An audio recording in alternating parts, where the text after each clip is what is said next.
Have a seat, sir. Tell me what's on your so-called mind.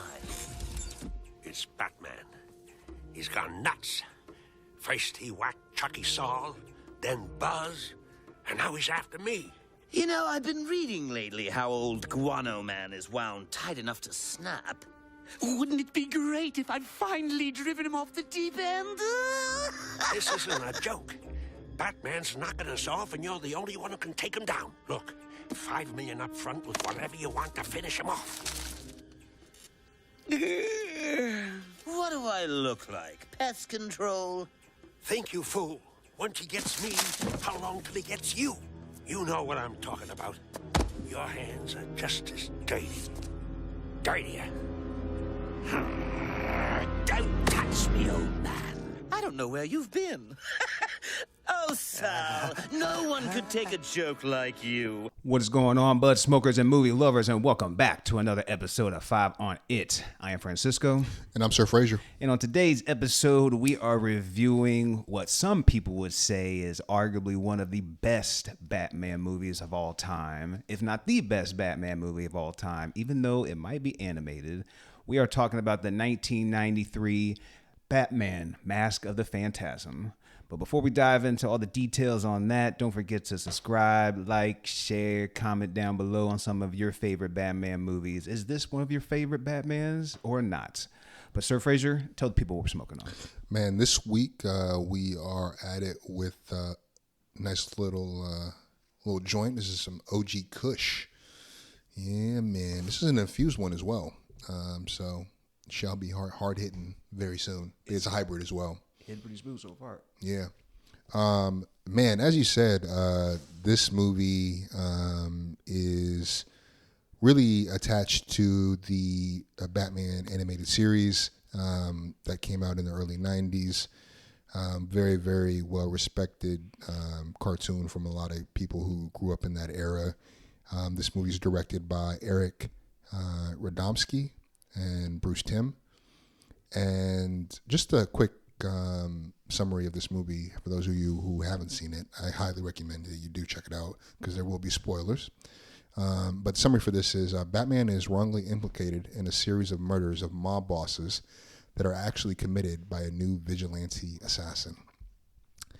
And this movie really brings in a lot of the talent from, or at least some of the talent from the animated series. We've got Kevin Conroy voicing Bruce Wayne and Batman. We've got the legendary Mark Hamill voicing the Joker. We have Dana Delany, Hart Bochner, Abe Vigoda, and I believe Stacy Keach, who voiced both the Phantasm and Carl Beaumont. That voice of the Phantasm is actually pretty. Oh man, dope, yeah, man. That's a huge highlight, dude. Yeah, you know, before we dive into this movie, I want to ask you. What would you say? What are your 3 favorite Batman movies, including live action as well as animation, if that comes into play for you? Honestly, it's probably my 3 favorite. Yeah, I would probably go with, man, The Dark Knight, the Batman, the new one with Robert Pattinson, and maybe the Lego Batman movie. Really? Yeah, dude. I'm surprised. I love that movie. I haven't seen that one, dude. It I can see his face right now, but I can't think of his name. Let me bring up the cast real quick. Will Arnett, bro, he's a great Batman voice. Nobody's gonna outdo the legendary Kevin Conroy. Rest in peace. He's a legend for sure. But Will Arnett is a very good second place man for Batman voices. The Lego Batman movie, that might have been a fake ad. I read somewhere where they're doing a second one. I'm not sure if that was fake or not, but they could be doing a second one. This movie was definitely well received, but there's so many fun characters, like the whole superhero, all the superheroes, all the supervillains that you could think of is in this movie. Bane, the actor that does Bane, is fucking hilarious. But yeah, I mean, I don't think this movie probably gets thought of or brought up enough like with the Batman movies. But Lego movie. The Lego movie? Yeah, the Lego Batman movie. Man, but if you haven't seen it, definitely check it out, bro. Okay. But as far as my 3 favorite, I think that one, The Dark Knight, and the new one with Robert Pattinson. Okay. What about you? For me, in order, it's gonna be Tim Burton's Batman, the first one. I totally forgot about that one. The Dark Knight, and then this movie, Mask of the Phantasm. Really? Yeah, I think all 3 of those movies have incredible Jokers. I think Mark Hamill's arguably the best Joker. His voice acting for this role. First of all, when I found out it was Mark Hamill, I was like, the nigga that plays Luke Skywalker? Yeah. Like, this is him? Mm-hmm. He just nails this voice. And, something that I really love about this movie, I love the pacing of this movie. I don't mind the flashbacks. Something that I did read, though, about the flashbacks is that they wanted to Orson Welles' Citizen Kane, which relies a lot on flashbacks, was an inspiration in how they decided to structure this story, the screenplay for this. And I read that Kevin Conroy, he really taps into his emotion in this role, because I think we get a Bruce Wayne. We see flashbacks, through these flashbacks, we see a Bruce Wayne who is, how to put this? He is somebody who is wrestling with this allegiance to his dead parents and what that allegiance will look like. And he's kind of smoothing out the edges and kind of figuring out what this role and what this role will look like. But there's a really, really powerful moment for me when he is thinking, he's rethinking his life's plan after the love interest comes into his life, and he kind of breaks down at his parents' headstone in the graveyard, and he's like, hey, I need it to be different now. I need you to understand. Like, I never thought I would be happy. Yeah. And I was listening to a documentary about this, and Kevin Conroy, I think, was on record saying he tapped into his own childhood experience after his father attempted to kill himself. Damn. Geez. And he was waiting as a young boy at his father's hospital bedside, and that was kind of the personal experience that he tapped into to kind of, bring that to life in Bruce, in this character. Yeah. But anyways, that was a good scene though. Like when you see him at the headstone and he's like talking like that about his parents and everything. And we know what he's referring to about like everything being different this time. But also I think that's like a thing where this movie does really well is like, I mean, there is something I won't get into the cons just yet, but they do a decent balance of like doing like Bruce Wayne and showing us Batman as well. Especially like when they show us like doing some of like his detective work and everything. Mm-hmm. I think this movie just does a really good job of like, cause that's what I think a lot of Batman movies have to like deal with, is showing like the balance between like himself and the alter ego. Yeah. Or some would say, the alter ego is Bruce Wayne, No. Yeah. Yeah. Well, I think I like the way that this movie starts too, because we see these gangsters who are planning on laundering counterfeit money, and Bruce kind of just comes through the window, and we have this fight, and we're introduced immediately to the Phantasm, this angel of death. I love the visuals of him. I thought the mask was dope as hell. Yeah. The actual the claw, I'm not sure what you would call that, but just the claw. Looked a little shredder from TMNT. Yeah, no, good call. That's actually that's spot on. But I love the visuals there. I love the way he initially presents himself, where he's like, your angel awaits. I want you, Chucky boy. And Stacy Keach, man, nails it with the voice acting. But I really love the way that, because this kind of sets up one of the main conflicts, right? Is that the city's reacting to the deaths of these mobsters, and they're under the belief that Batman has lost it and is targeting these criminals and killing them. Yeah, he's actually lost it for real. So I think like that. And the way that Art's character, who is, I think is he a DA? What is his, I'm sorry, what was his name? Arthur, yeah. Isn't he, what's his position? It just says city councilman. City councilman, my bad, not DA. He was city councilman. He is kind of leading the charge in smearing Batman's name. Yeah. And very early on, like we're still trying to figure out, okay, who the hell is this Phantasm? Because he becomes one of the first people we cut to, and he's also an early suspect, right? Because like, yo, is this the Phantasm? Yeah. And I think the movie does a really good job of kind of keeping us in that guessing game of who is really behind the mask. Because at times we think we're led to believe that it's actually Carl Beaumont, Andrea's father. Yeah, man. But well, that's why I was like kind of like really like digging this movie is because of that whole mystery element to it. I was trying to figure out like who. Well, obviously we know who done it. It's the Phantasm, but who is like behind the mask? Which, like, little spoiler alert. I didn't really like the reveal of like that it was like Andrea. It just felt a little anticlimactic. Just how like she just comes in there, obviously dressed as a Phantasm, and Joker is just like, I know it's you, and then she just kind of just takes it off like, all right, yeah. I don't know. It just felt like it should have, like, whenever you reveal, you take the mask off of somebody or take whatever. It didn't land for you. It didn't really land. It just felt like kind of like, yeah, all right, here you go. I'll take the costume off now. You know, it just didn't really hit for me. Did it not land the way that it was revealed, or the fact that it was her? No, I mean, I already kind of knew that it was her because I kind of stumbled on something when I was like, when I looked up Batman Mask of Phantasm. I scrolled down and then I just saw a picture of like Andrea. Like the tag just like insinuated that it was Andrea. Is that her name? Andrea? Am I tripping?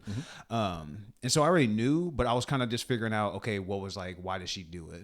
And at first I thought she was trying to do it just to drag Bruce away from the crime and everything. I thought she was just like, oh, the Phantasm is here to, just Clean up these streets. clean up the streets. The Punisher. Yeah, exactly. It's like, Batman, you're bullshitting around, man. You're over here just like putting him behind bars. I'm going to put him in the ground. And then we can go and live our happy life together. That's what I thought she was doing. But then when like it had ties to do with her father and all that, I was like, okay. But it was fine kind of, well, I guess maybe it is something that had to do because maybe visually, even how they draw the Phantasm, maybe that would just be a total giveaway. I don't know, like when you just see like this big kind of statuesque dude, and then when he takes off the fucking thing, it's like, were you wearing football shoulder pads in that fucking thing? Oh yeah, some of that. It's just, and also even like I think of a real life movie when it's Scream when Dewey died, and it was supposed to be like that little chick that plays Nora in that movie, where I'm like, okay, if it's supposed to be that girl stabbed Dewey and kind of lifted him up. You're telling me this little girl did that? Like, get the fuck out of here. And so I guess I'm just kind of indecisive a little bit on the reveal, I suppose, because showing how they revealed it didn't really hit and didn't really land. But also it's just kind of like, I don't know, just the way they draw the Phantasm, man. It's just, and also it's physically imposing. Yeah, and then when she takes the thing off, the thing just drops because it's naturally her now. It just, I don't know. I'm just a little bit indecisive on like how well that hit for me, man. I love the line though the Joker gives you. You're harder to kill than a cockroach on steroids. Yeah. I mean, Mark Hamill, he's going to give us some great lines, but his laugh is obviously legendary. His laugh is iconic. I think him and fucking Jack Nicholson's Joker are probably the best laughs that I've heard. I hated. What's his name? Was it Leto? Oh, Leto's laugh. I didn't care for his. I thought Heath Ledger's was okay. It was okay. But definitely didn't hit like Nicholson or Hamill. What about Joaquin Phoenix? Even though I don't really consider that. No. That laugh was egregiously bad to me. Like, get the fuck out of here. That shit irked me. I should actually want... It didn't feel menacing enough. Yeah. Whereas Mark Hamill, like, in this role even, right, where, oh, fuck, we'll get to it. But yeah, he just has a very sinister laugh. Hold on, quickly. Didn't they also insinuate, though? I didn't see Joker 2, because I heard it was a shit show, and I don't want to waste my time. But didn't they insinuate too at the end of that he's not even the actual Joker, like supposed to be the one that goes up against Batman? He's he's supposed to inspire the real Joker because he was killed at the end or some shit like that. That movie was just all around a shit show. I was like, are you shitting me? That movie didn't know what it wanted to be genre-wise. Well, they all got their bags though. So good for them. One of the things that I really love though in this story is that through the course of these flashbacks, right, we learn that Andrea Beaumont is returning to Gotham, and we kind of get these, Arthur kind of rubs it in on Bruce. You could tell like he's so sleazy. The guy that does the voice acting for Arthur, he just comes across as sleazy, and over the course of this movie, we realize how sleazy he is. Yeah. And the fact that he sold out Carl Beaumont, Andrea's father, to the mob because he wouldn't loan him money. And when he was running for city council. And yeah, we get these flashbacks where we get a sense, we get grounded in both of their lives, Andrea's and Bruce's, when they're very young. And what's interesting to think about too is that how parallel both of these characters' arc is, or in terms of like their tragedy that happens to them, and just how divergent they become as how they react differently to the trauma that happened to them in relation to their parents. I thought that was like a really great part of the story where we see Batman kind of harness that and in a very disciplined way and use that to kind of, he becomes vengeance for Gotham, right? Whereas she is looking for blood. She's out for revenge because of the life not only they took from her in terms of her father's, but even her own life and her own happiness with Bruce. Yeah. And I thought like that was like seeing how both of them reacted to this trauma was like really, that became sharper as the movie went on, especially in that last act when he realizes that it's not her father, it's her. Yeah. Get out of here. I think another, I guess he had a pretty funny line too, when like he talks to her about like you can't have this vengeance or some shit like that. Like even I was thinking that too when like she says it was just like, oh well, if anybody should know that, it should be you. It's like, bro, are you really going to talk to her about vengeance? I mean, you are vengeance. You are the knight. Yeah. No, I think that, that was a great call out. She also has she has another really great zinger to him when, he says to her when he confronts her in her hotel room, are you still following your daddy's orders? And she's like, the only person who, is basically kind of under the thumb of his parents is you. And I was like, ugh. I know. I was like, ugh, I mean, but the thing is, like, both of them read each other right because, like, not that, I mean, he read her right in the sense that that's why she left, right? She left because her father was embezzling fucking money from the mob and was stealing from them. They had to get the hell out of there. Your father was a fucking crook. Yeah, Andrea, exactly. And I'm pretty sure you knew that. What he's like, I thought you had the money. I thought you could get them the money. Tim was like, that's going to take weeks. We got to go, bitch. Yeah, but that scene was really great too because he said, this time tomorrow, I'll have my money or I'll have your heart in my hand. And like that whole vibe felt very menacing.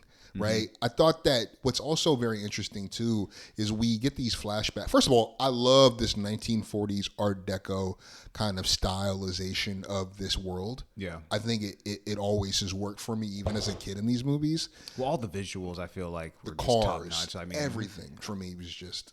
It's also like even though this came out in '93, I want to say, or am I tripping? Yeah, '93. I mean, and also too, like I said, it's supposed to resemble the animated series, but man, it still just looks like pretty amazing. But yeah, I think something that's really cool to see. First of all the deaths of the gangsters, with the exception of the first one. The first one was the best part of that scene was really just the reveal of this mass vigilante and the fact that it's targeting these gangsters. But the second death, right, with Boz, where he's in the grave and he pushes the statue over him. I thought that was like a pretty cool death scene. I thought that the death of Sal was creepy as hell when the Joker kills him. I also like one of the cool things that I think that really worked for me in this story is that early on in their relationship, before she has to leave and flee with her father, they go to the World's Fair in Gotham. And I thought that it was amazing to kind of see that and this really optimistic take of what the future could look like. We see the prototype that gives him the inspiration for the Batmobile, right? It's just this really optimistic vision of what the future looks like. And then by the end of that movie, when we return there and the Joker's lair there, it's decrepit, it's depressing, and it very much mirrors the future of Bruce and Andrea. Yeah, I'm saying. I thought like the symbolism of that really hit for me. You see that creepy ass bitch with cutting that sausage and all that. You can't help who you fall in love with. Yeah. Meatloaf again. I had it for lunch. Dude, I was honestly a little, because like I just threw it on. I had no idea about the story. Like I kind of loosely knew about the story, actually, I would say, but I didn't even know like Joker was in this. Oh man! I just knew, like, I thought the whole villain was the Phantasm. So when the Joker popped up in it, I was like, oh shit, Mark Hamill's in this bitch. Okay, Yeah. Which honestly, like, I wish there was more of him. I know But I love the reveal. The movie still get very positive, but like how I said with the whole reveal of like who the Phantasm was, it's like after the reveal who the Phantasm was and everything, after that is just becomes a classic like Batman and Joker story or Batman and Joker fight after that point. In the last act, yeah. Yeah. And so, which is like, yeah, it's not a that. bad thing because it's amazing, it's great, but it's also just kind of like I said, it's the reveal of like the Phantasm, and maybe if they would have just kept the Phantasm as like the main villain, or if they would have like maybe incorporated Joker more into it, that could have been cool. But I don't know, the last act just like it hit, but it just didn't hit as much as for me. Yeah, because of the reveal. There's two things I do want to call out real quick. One, I love the movie poster for this. It's fucking so dope. I don't know if you fuck with the movie poster, but I like it. I really like this movie poster, and also the score, like the actual music of this was like like the ominous, and even when it would cut to Joker, like this kind of fun, whimsical, but still very ominous kind of beat, the kind of music to him. But I think one of the things that I do like about this movie is that we do kind of see this evolution of Bruce as a vigilante who, right? We see that scene where he interrupts those robbers who are, he just has the mask on, right? Yeah. He doesn't actually have the Batman mask, right? And we see this kind of evolution of him from that to Batman, right? And I think what's also interesting is we see the evolution of Andrea, right? To, who she was, to becoming this killer, like he was a vigilante killer. And of course, we also see the evolution of Joker. Like, I think the reveal where he realizes that was Joker, and he takes out the red pencil or Sharpie and puts it over and fills in like the red smile. He's oh no, that was a really dope scene. But even within that, something that I thought was really cool about this movie is we see a shift within Gotham, right, from the gangsters, kind of button down, suited gangsters of an earlier era to the psychotic, very theatrical looking villains like the Joker, Two-Face, and so on. So we kind of see like the pendulum swing from these kind of more, like I said, buttoned up traditional gangsters to just the fucking zoo that Gotham become in their wake. The hellhole. Yeah. Like, you couldn't pay me to live in Gotham. Dude, like, what? That's what, well, this is a little side note, but it's on the new Peacemaker series. And there was like these two girls are talking, and one of them has a line that's like says, well, we were supposed to move to Gotham and da. And I was thinking like, bitch, who wants to move to Gotham? Isn't Gotham just supposed to be just a shit show? Yeah. that just kind of like just threw me off a little bit watching like other stuff where people refer to like Gotham. It's like, why would you even want to go there though? I got Clayface fucking trying to fucking like rob this bank. I've got the Riddler. God knows if they're going to solve the riddle in time. And then you got the guy that's supposed to be helping. I'm like, you got this crazy motherfucker out here snapping necks and fucking everything up. Like, why in that fuck would you even want to like move to Gotham at all? No, for real. I'm like, yo, is Frank Castle available? I know. If I have to live in this like crazy DC universe, dude, I'm living in as close to Metropolis as possible. Give me Superman because I know he's watching over everything. Like I don't want like Batman's cool and everything. He's dope visually and has the cool posters and the cool villains. But if I need somebody to have my back, I'm taking Superman. And or you can give me Batman with prep time. Give me that fucking shit. That people with prep time, Batman is pretty formidable. Yeah, we all know that. Yeah. But if you're getting mugged and you need somebody to be there in the quickness, hopefully Superman has your heart. Because, if Superman's got your back, man, he's going to be there in that jiffy. Well, what was interesting is that, when the last gangster, Saul Valestra, Sal Valestra, right? Mm-hmm. Yeah. When he kind of realizes that the Bat is gunning for them, he turns as a last resort to the Joker. And when he goes and visits him, he's like, what does an old timer like you want with a two-timer like me? Dude, even when like he pisses him off, I love how they visually just show his face and then you see the red screen.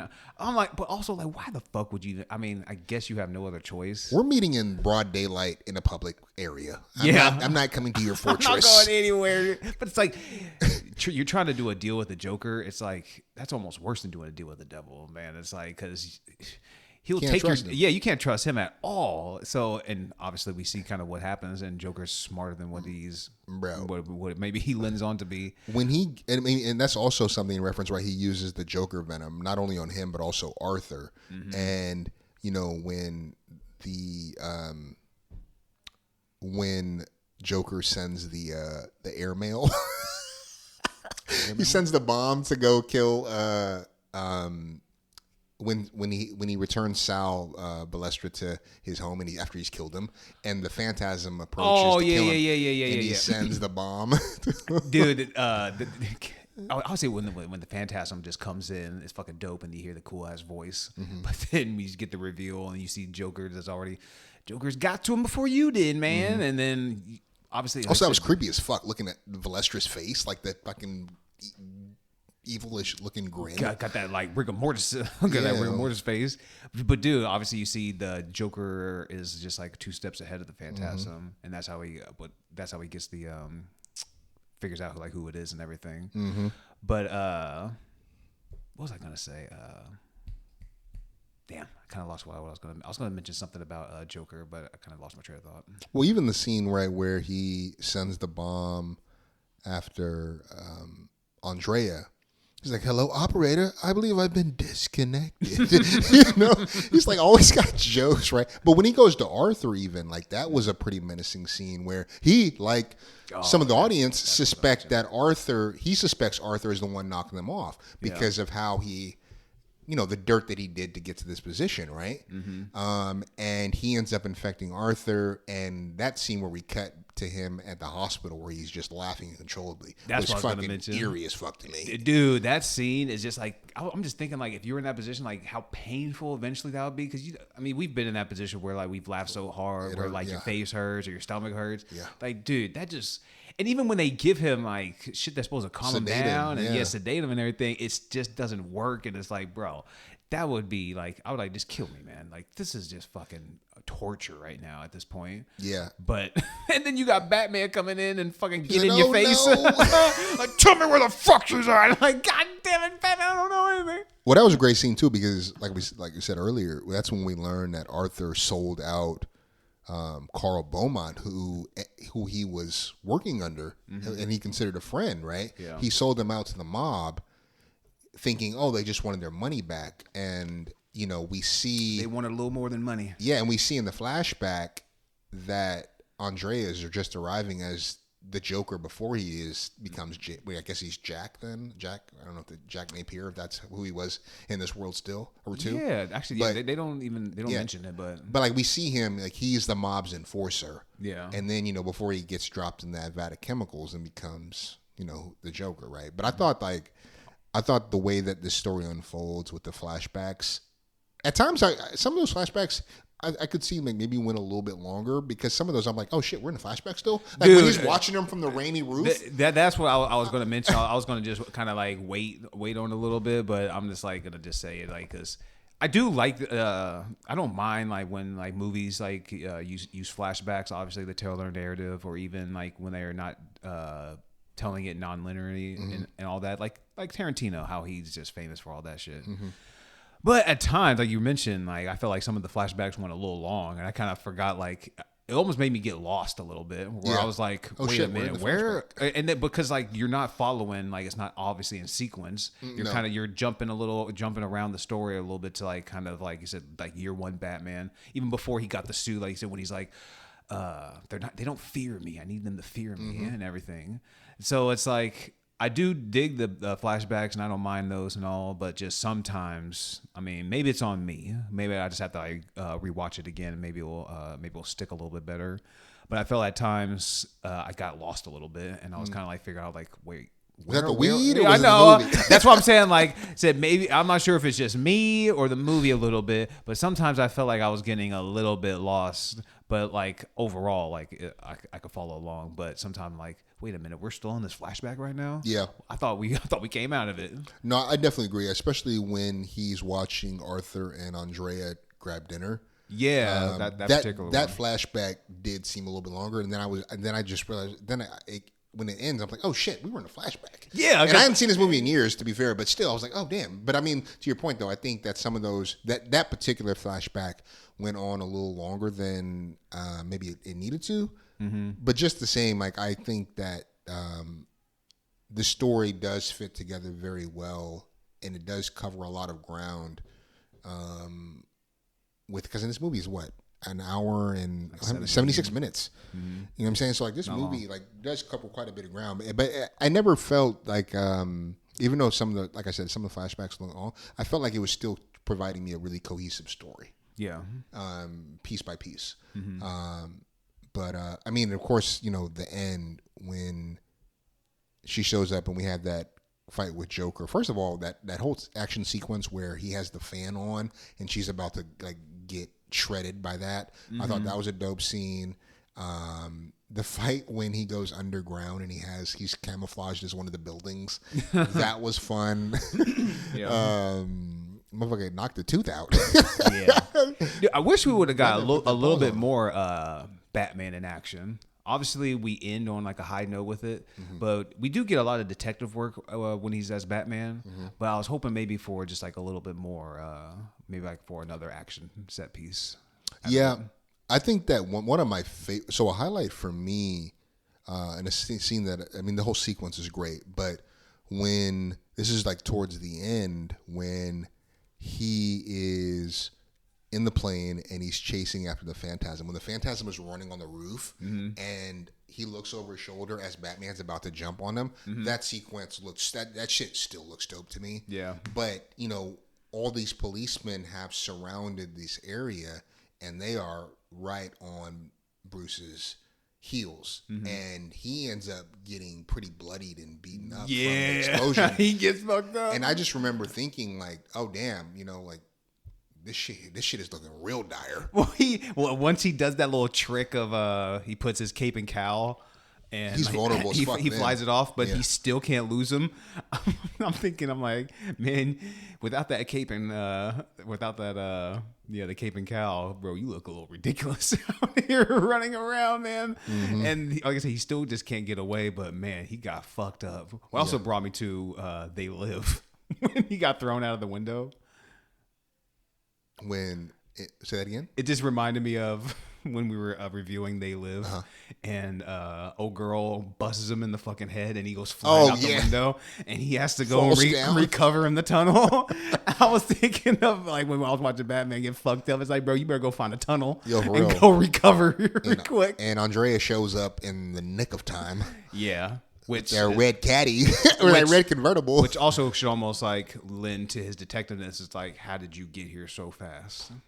Come on now. So true. But yeah, man, this. I mean, I don't know. Did you have any highlights before we? I guess I know we talked about some of the cons, but you have any?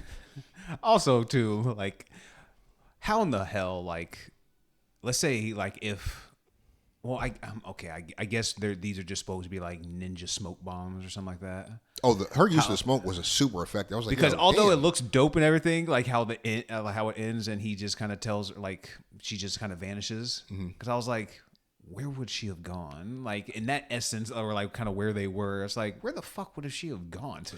So one of the things that I'd heard was that her and the Joker went through one of the sewer entrances that were there, and that lets out to the tunnel where Bruce ultimately ended up going through in order to escape. But that's one of the theories I'd heard. Okay. Just sometimes watching the Phantasm just like come and go with the smoke and everything, I'm kind of thinking like, where the fuck did she come from? Where the fuck did she go? Yeah. But it's not gonna like that doesn't weigh like too heavy on the final score or anything like that. Yeah. But I mean, other than that, like, I think I've kind of like said everything that kind of was a con for me, and so I don't think I have anything else to say. I think we can go to scores if you want. Yeah. Yeah, I'll kick us off. For me, this is a 4.5. I love this movie. It's a movie that I can go back to. I mentioned earlier at the top of this is one of my 3 favorite Batman movies. Of course, you've got the legendary Kevin Conroy and Mark Hamill, and then they brought in some other actors and actresses. Dana Delany. I know she was in Tombstone. That's probably the only other movie that I remember her in. Stacy Keach, he does terrific voice acting in this. Then you have some of the legends like I think who played Sal Balestra. He was Abraham Vigoda. He was in Godfather is probably the main movie that I know him in. So I mean he also pretty well known actor. But yeah, this movie definitely works on a levels for me. It has one of my favorite villains in comics, period, and the Joker. But yeah, I do really love the pacing, and it's a movie that I don't go back to very often, but it's a movie that just because of the nostalgia as well of the animated series and how popular and popular of a show that was at that time, and even still, it's pretty well regarded, I think. But yeah, that's my score for this week. Man, my score is close to yours. I'm going with a 4. A 5? No, it will not join that club. It will get a solid 4 from me. Just because I was going to give it a 3.5, but I rose it up to a 4 just because I think it does have some rewatchability for me. And also got me interested is because I remember watching the animated series as a young tyke, but I haven't seen it in a good little minute, and there's only 3 seasons of it too, so they can be like some easy watches.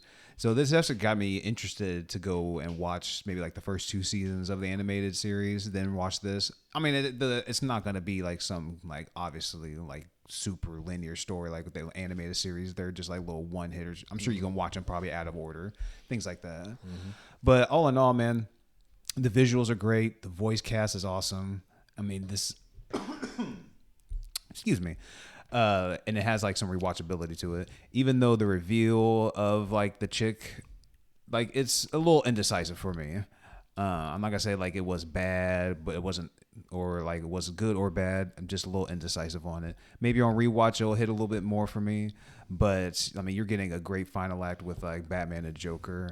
The opening is great, and even though the flashbacks you might get a little bit lost, but once I do a little rewatch, we're gonna see if it's me, the movie, we can nail it down a little bit more as far as like the flashbacks, because I know I can follow along movies like decently well, because I can watch Inception like, and I got that on first watch, but we'll check this out on second go and see how it goes.